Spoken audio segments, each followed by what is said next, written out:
Hola, ¿cómo están? Mi nombre es Julieta Palma, soy docente de la Cátedra de Clínica Médica de la Facultad. Además, soy parte del grupo de instructores del Hospital de Simulación y hoy vamos a hablar sobre sepsis para que se puedan preparar para el próximo escenario. Lo primero que vamos a hacer es definir sepsis, que es algo muy difícil que ha llevado muchos años y como van a poder ver, van a encontrar una gran cantidad de definiciones nuevas y viejas y muchas actualizaciones diferentes. Estas son algunas de las que yo les recomiendo revisar: la guía NICE, las guías y actualizaciones de la ITSA y por otro lado, el manual de medicina interna basada en la evidencia, que ahí pueden encontrar posteriormente el link. A modo de introducción, como les decía, vamos a definir a la sepsis como la disfunción orgánica potencialmente mortal causada por una respuesta anómala del sistema inmune a la misma infección que origina daño tisular y orgánico. Esto antes tenía una disquisición, decíamos sepsis o sepsis grave cuando había daño tisular. Ahora todo se clasifica como sepsis. Ahora bien, las formas más graves se establecen y se definen como shock séptico. Esto es, una sepsis con trastornos sistémicos que a pesar de haber sido reanimados adecuadamente con fluidos, los pacientes persisten con hipotensión, con requerimiento de vasopresores para poder llegar a una presión arterial media de 65 milímetros de mercurio. O bien con una concentración de lactato elevada respecto de la normal, mayor a 2 milimoles por litro para ser más claros. La gran pregunta y lo que ustedes van a tener que hacer en este escenario es identificar la sepsis. ¿Y cómo podemos hacer? Bueno, esto requiere varios pasos: la evaluación clínica, el uso de scores, la solicitud de diferentes exámenes complementarios y finalmente la confirmación y la certeza diagnóstica de que estábamos frente a un cuadro de sepsis. Así que vamos a ir detallando uno por uno, empezando por la evaluación clínica, que constituye inicialmente identificar a través de la anamnesis y la búsqueda de antecedentes personales y de la historia de nuestro paciente. Se trata de un paciente con factores de riesgo o más vulnerable que el resto de la población. ¿A qué nos referimos con esto? No es lo mismo un paciente sin antecedentes de jerarquía que un paciente diabético, por supuesto, o un paciente que tiene alguna alteración de su inmunidad, como puede ser un paciente que realiza quimioterapia, que está cursando una neutropenia posterior a la misma. No es lo mismo tampoco un paciente que presenta un catéter de hemodiálisis, por ejemplo, o que tiene un port para realizar quimioterapia. Todas estas situaciones van a hacer que destaquemos a un grupo de pacientes como un grupo más vulnerable para presentar un cuadro de sepsis. También entran dentro de este grupo vulnerable los pacientes que se sometieron a procedimientos quirúrgicos dentro de las últimas 6 semanas, que cursaron hospitalizaciones prolongadas. Tiene una gran lista y un gran grupo de pacientes que vamos a tener que identificar precozmente, que son los que tienen mayor riesgo de padecer sepsis. Además, hacer una evaluación clínica inicial con la medición de signos vitales. Pero ojo con esto, porque lo más importante es cómo interpretemos estos hallazgos. Un paciente con fiebre, hipotenso, bueno, seguramente vamos a sospechar una causa infecciosa, pero si no tenemos la presencia de fiebre o no tenemos hipotensión, es decir, en ausencia de estos hallazgos, igual tenemos que sospechar sepsis, ¿sí? La temperatura puede estar sin aumento en pacientes que igual están cursando una infección por diferentes motivos. Pensemos en estos pacientes que les comentaba antes, que tienen bajas sus defensas, pacientes diabéticos, pacientes neutropénicos, quizás no eleven la temperatura, ¿sí? Porque su respuesta inmune está disminuida. De la misma forma en la que un paciente, por ejemplo, que toma betabloqueantes, no va a tener una capacidad para elevar su frecuencia cardíaca por encima de 100. Entonces tenemos que estar atentos a interpretar todos estos hallazgos de la evaluación clínica en el contexto del paciente que estamos viendo. Y además de esto, por supuesto, y la parte, yo creo que es una de las más difíciles, es buscar cuál es la fuente de infección. Lo segundo es que no estamos solos para esto. Tenemos algunos scores, como el score de SOFA, que es la escala de disfunción orgánica asociada a sepsis, que han sido validados y utilizados durante mucho tiempo para poder clasificar correctamente estos pacientes de acuerdo a su gravedad y para poder saber que estamos frente a un cuadro de sepsis.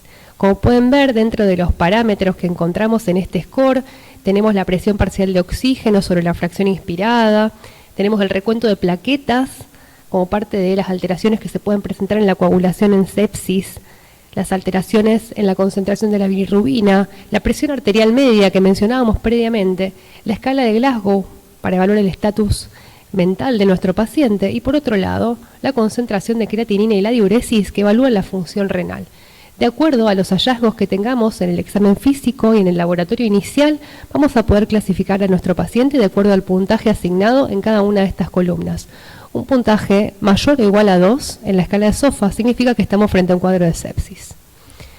Van a escuchar seguramente que hay otro score conocido como Quick SOFA, y lo importante y lo que tienen que saber es que este score no está validado para sepsis, simplemente fue validado para mortalidad y no nos sirve para sepsis porque si bien es específico, es decir que cuando estamos frente a un paciente con estas alteraciones del Glasgow, de la presión arterial media y de la frecuencia cardíaca, sin lugar a dudas estamos frente a un cuadro de sepsis, pero hay un montón de pacientes con sepsis que no van a tener estos parámetros alterados. Por lo tanto, tengan en cuenta que el Quick SOFA, no es útil para este tipo de evaluación.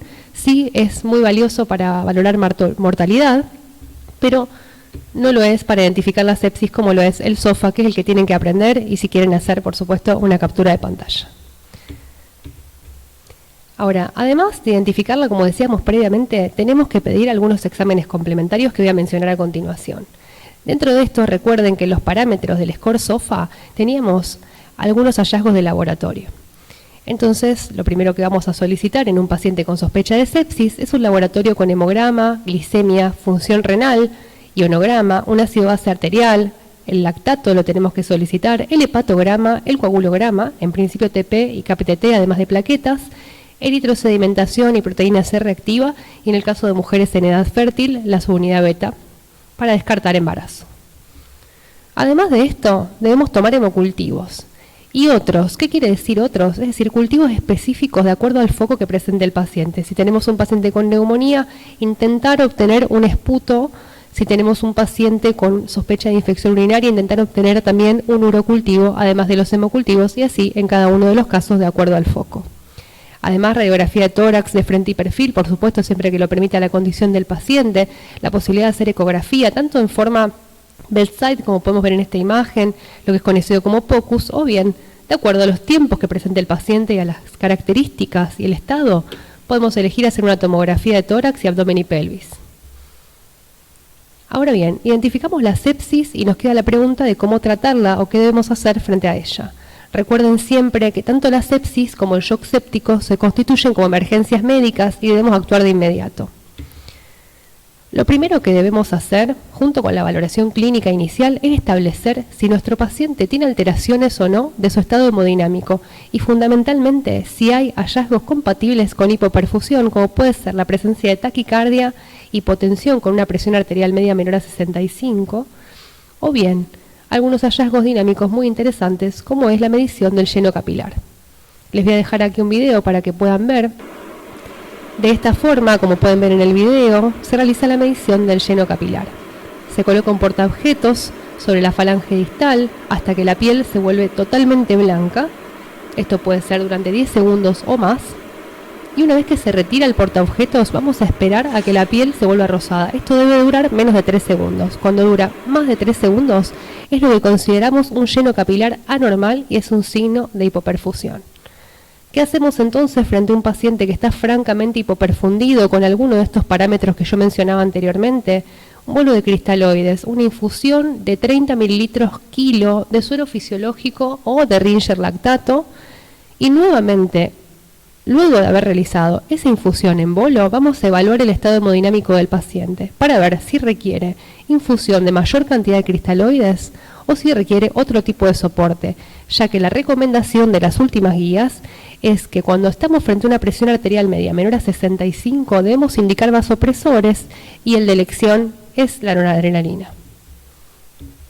Además de esto, y de acuerdo a la presentación del cuadro, vamos a tener que actuar sobre la insuficiencia respiratoria. Siempre preferimos dispositivos de bajo flujo bigotera, por ejemplo. Puede ser, por supuesto, una opción secundaria de acuerdo a la gravedad, el uso de ventilación mecánica no invasiva o ventilación mecánica invasiva si fallaran todos los pasos y soportes previos. En cuanto a la insuficiencia renal, recordemos que la causa es probablemente la hipoperfusión, con lo cual la estabilización hemodinámica del paciente puede ser lo primero y puede ser la solución a este problema, y solamente está indicada la terapia de reemplazo renal en caso de que haya una indicación clínica fuerte, no de manera precoz ni rutinaria o solo porque el paciente no está orinando suficiente. En cuanto a la acidosis metabólica, lo mismo, intentamos corregir la causa y solamente vamos a administrar bicarbonato si el pH se encuentra por debajo de 7,2 o el lactato se encuentra demasiado elevado. En cuanto al uso de corticoides, solamente están indicados tras 4 horas de maniobras con vasopresores que no han resultado suficientes para mantener la PAM por encima de 65. No solo una adrenalina, sino también un segundo vasopresor. En cuanto al control glucémico, vamos a intentar que el paciente esté siempre en una meta entre 144 y 180 miligramos por decilitro. Solamente está indicado el inicio de insulina por bomba si la glicemia está por encima de 180 y esto requiere, por supuesto, un monitoreo frecuente. Además de lo que decía previamente, habíamos charlado sobre solicitar cultivos. Estos cultivos, no solo los hemocultivos, sino también los cultivos específicos, de acuerdo al foco que presente el paciente, deben tomarse rápidamente. Estas son decisiones que tienen que tomarse dentro de la hora, ya que esto no debe demorar la instauración de antibióticos. Los antibióticos deben indicarse dentro de la primera hora, ser de amplio espectro. Esto ha demostrado disminuir la mortalidad en una gran serie de trabajos y ensayos clínicos, por eso es tan importante. Posterior al inicio de los antibióticos, de acuerdo al aislamiento que tengamos en esos cultivos, vamos a poder suspender o desescalar de acuerdo al aislamiento microbiológico. Una pregunta que seguramente van a hacerse es ¿cómo elegir cuál es el antibiótico correcto? Y aquí tenemos que dividir a los pacientes en dos grupos, en aquellos que no tienen un foco claro, en los cuales no podemos establecer cuál es el origen de la sepsis, y aquellos que tienen un foco evidente. En esta tabla que tienen frente a ustedes, pueden ver la mayoría de los fármacos más utilizados y cuál es su cobertura antimicrobiana. Esto les va a servir para recordatorio de algunas cosas que vamos a ver en adelante y también pueden hacer, por supuesto, una captura de pantalla para guardarlo. En este cuadro, como pueden ver, por ejemplo, está claramente marcado que la vancomicina es un excelente fármaco para la cobertura de microorganismos gram positivos, no lo es para gram negativos, y tiene cobertura para el Staphylo aureus meticilino resistente, al igual que el Inesolid y daptomicina, pero estos dos últimos son aptos contra el enterococo vancomicina resistente. Entonces, utilizando esto, podemos decidir en una gran cantidad de situaciones, de acuerdo a los factores de riesgo de nuestro paciente, a si tuvo infecciones previas, a si estuvo internado, qué tipo de antibiótico debemos darle, de acuerdo al foco y al microorganismo que sospechamos. A manera de simplificar esto, quería comentarles algunos de los focos más frecuentes y probables que pueden encontrarse en la clínica y hacer algunas recomendaciones generales que, por supuesto, deben siempre adaptarse al contexto del paciente y al lugar donde ustedes se encuentren. Si estamos frente a un cuadro compatible con neumonía, vamos a dividir las neumonías en aquellas adquiridas en la comunidad y las que son intrahospitalarias. Para la neumonía adquirida en la comunidad, es suficiente indicar ampicilina sulbactam. Podemos agregar un macrólido como la claritromicina si se trata de una neumonía severa.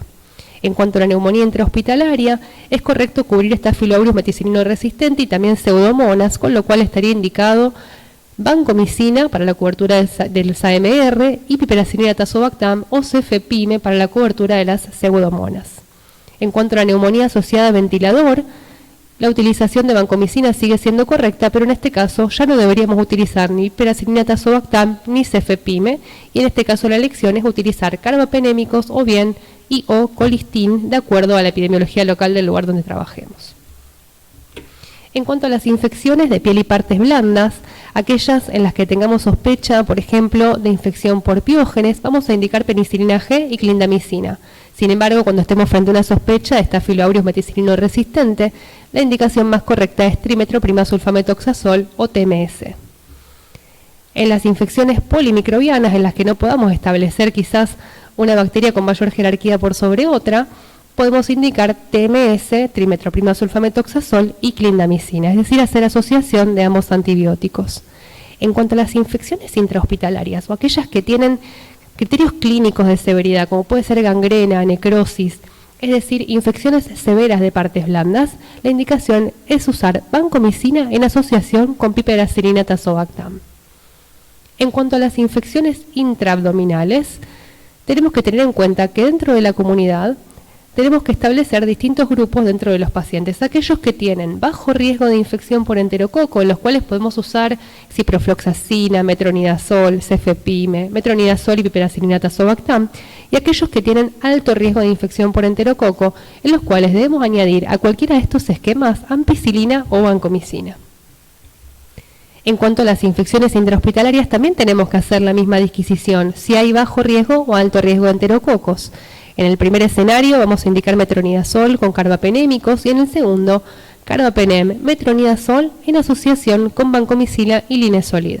Recordemos que en este caso, si sospechamos un enterococo resistente a vancomicina, la elección correcta sería el linezolid. En un paciente con shock, todos los fármacos mencionados anteriormente, pero también debemos considerar la indicación de antifúngicos. En cuanto al foco urinario, si se trata de un paciente de la comunidad, recordemos que puede ser que definamos un tratamiento ambulatorio o que definamos una internación de acuerdo a las características del paciente. En el caso de un paciente ambulatorio, la indicación puede ser ciprofloxacina o amoxicilina clavulánico o trimetoprim sulfametoxazol, mientras que en la internación vamos a elegir fármacos como cefepime o piperacilina tazobactam.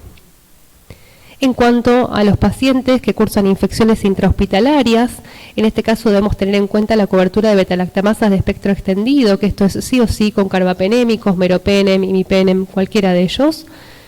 La cobertura de enterococos, si fuera necesario, con vancomicina o linezolid, de acuerdo a las características de este germen.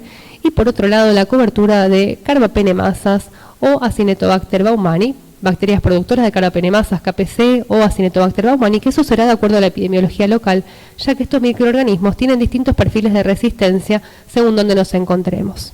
En última instancia, la presencia o sospecha de bacteriemia, que puede provenir de la comunidad o ser también intrahospitalaria, vamos a tener en cuenta si el paciente tiene factores de riesgo para tener una bacteriemia Staphylo aureus vaticinium resistente. En este caso, sí o sí, tenemos que indicar vancomicina, y si tiene sospecha o riesgo para presentar infección por pseudomonas, el uso de piperacilina tazobactam o cefepime. En cuanto a las infecciones, a las bacteriemias intrahospitalarias, recordar el uso de vancomicina para cubrir el Staphylo aureus vaticinium resistente, el uso de carbapenémicos para las bacterias productoras de betalactamasas de espectro extendido, para el enterococo resistente a vancomicina, el uso de linezolid, y nuevamente para aquellos microorganismos KPC o Acinetobacter baumannii que pueden estar en las terapias intensivas de nuestros hospitales, conocer la epidemiología local para saber qué perfil de resistencia tienen estos microorganismos. Ahora vamos a hablar sobre control de foco. ¿A qué le llamamos control de foco? Ustedes imaginen que hasta este momento han hecho todo lo correcto en el escenario, hicieron la correcta reanimación con fluidos, solicitaron los cultivos pertinentes e indicaron los antibióticos de amplio espectro. Pero los antibióticos solos no van a alcanzar para resolver la situación clínica del paciente si tenemos lo que se llama un foco no drenado o un foco no removido. Pensémoslo con un ejemplo sencillo. Un paciente que cursa una infección, una sepsis a catéter, por ejemplo, no va a alcanzar con el tratamiento antibiótico si no removemos el foco de la infección, es decir, en este caso, el catéter. Pero esto puede ser así en una gran serie de situaciones, como son la presencia de abscesos y colecciones intraabdominales, en una peritonitis, en un cuadro específico abdominal, que pueda requerir drenaje percutáneo o quirúrgico mediante la laparoscopía exploradora. Los catéteres infectados, como mencionaba previamente, pero también puede ser en infecciones de piel y partes blandas que requieran debridamiento porque el tejido está necrótico o hay una gangrena evidente, por obstrucciones urinarias o biliares que requieran sondas o derivaciones, o bien la presencia de empiema y peritonitis que pueda requerir lavado quirúrgico y videolaparoscopía. Sin esto va a ser imposible evitar el desenlace fatal del paciente en la mayoría de las situaciones, por lo cual el control de foco está ampliamente recomendado. Idealmente debe hacerse dentro de las primeras 6 a 12 horas del diagnóstico. Entonces, la sepsis es una situación potencialmente mortal en la que nuestras acciones, siempre y cuando sean tempranas y adecuadas, pueden modificar el pronóstico de nuestros pacientes. A modo de resumen, recuerden estos pasos importantes para identificar y tratar la sepsis. Primero, utilizar los scores y la evaluación clínica y nuestro razonamiento para entender si estamos o no frente a un cuadro de sepsis. En segundo lugar, evaluar la presencia de hipoperfusión para iniciar la reanimación con fluidos y eventualmente, si fuera necesario, el uso de vasopresores. realizar los exámenes complementarios rápidamente, así como la toma de cultivos, para poder iniciar los antibióticos dentro de la primera hora, que es lo que ha demostrado disminuir mortalidad. Por otro lado, siempre que sea necesario realizar el control del foco, que sea adecuado para la situación clínica. Y por último, no nos olvidemos de evaluar continuamente el estado hemodinámico de nuestro paciente y la respuesta que tiene ante cada una de las terapéuticas que vamos instalando. Muchas gracias, espero que tengan un excelente comienzo en este último escenario de cuarto año del Hospital de Simulación y quedamos a disposición de ustedes para todas las dudas respecto del tema. Hasta luego.